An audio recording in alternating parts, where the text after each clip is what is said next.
हुकूमतें आनी जानी होती है, ये बात के फैसले होंगे कि कौन हुकूमत में होगा, कौन नहीं होगा, कैसी कोalition होगी। लेकिन हम बिल्कुल दुआगो हैं और कोशां हैं और हुकूमत के साथ हैं कि वो किसी तरीके हम इस हुकूमत को, मुल्क को इन मुश्किल हालात से हम निकालने में कामयाब हो सकें। अच्छा सर, ये बताइए, थोड़ा सा हम आगे कुछ कानून साजी में बात करेंगे, लेकिन पहले आ जाते हैं गवर्नर के हवाले से, और हम आ जाते हैं पंजाब के गवर्नर के हवाले से। तो सर, पंजाब में जो गवर्नर आए हैं पीपीपी सरदार सलीम हैदर, उनको गवर्नर बना दिया गया है। अच्छा, एक नाम एक कारकुन का भी था पाकिस्तान पीपल्स पार्टी का, हालांकि पीपल्स पार्टी पिछले दिनों 3 शख्सियात वहाँ बहुत ज़्यादा नज़र आए। उसमें कमरुज़्ज़मा कायरा साहब का नाम जो है वो सर फहरिस्त था, और उनका नाम भी आया, मीडिया में भी चला। लेकिन सर फिर वही हुआ कि एक सरदार को, एक जागीरदार के साहबजादे को, जो एक जागीरदार ख़ुद भी हैं, सरदार ख़ुद भी हैं, उनको गवर्नर बना दिया गया। क्या कहेंगे सर?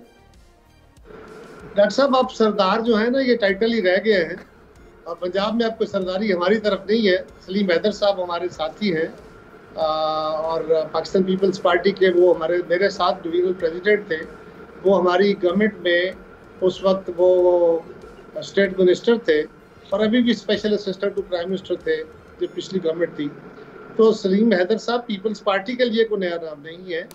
हाँ, अदरवाइज वो अटक से ताल्लुक़ रखते हैं, और वो बिल्कुल पाकिस्तान पीपल्स पार्टी के कारकुन हैं। इसी के फोरम से इलेक्शन लड़के वो इलेक्शन जीते भी थे और लूज भी किए। नहीं सर, ठीक है, डरनाल है। वालिद उनके सरदार जंग बहादुर ख़ान, मैं उज्जत करूँगा दोबारा, और वो ये है कि 2 बार काबीना का हिस्सा रहे, 1 बार MNA बने, यकीनन बने। लेकिन सवाल ये पैदा होता है कि जिन्होंने पाकिस्तान पीपल्स पार्टी को बुरे हालात में पंजाब में मुनज़्ज़म करने की भरपूर कोशिश की, काम किया, मीडिया जंग लड़ी, सलीम हैदर साहब तो कहीं नज़र नहीं आए सर। लेकिन जो लोग नज़र आए उनमें कमरुज़्ज़मा कायरा साहब भी हैं, और भी 2-4 नाम हैं, मैं चाहूँ तो कोट कर दूँ, उनमें से एक्सपेक्ट किया जा रहा था। तो ऐसा क्यों नहीं हुआ सर? डॉक्टर साहब, ये हमारे ख्याल होते हैं ना जी, 1, 2, 4, 6 नाम होंगे, इनमें से कोई प्रोबेबली नाम आ जाएगा। अब क़यादत का काम होता है, वो किससे क्या काम लेना चाहते हैं, किसकी क्या जिम्मेदारी देते हैं, ये वो फैसले कर देते हैं, और उनका ये इस्तेहकाक है। सलीम हैदर साहब, जब मैं पंजाब का प्रेसिडेंट था तो मेरे साथ डिवीजन में वो डिवीजनल प्रेसिडेंट थे। पिंडी एक बड़ी डिवीजन है हमारी, और बड़े अहम उनका रोल था।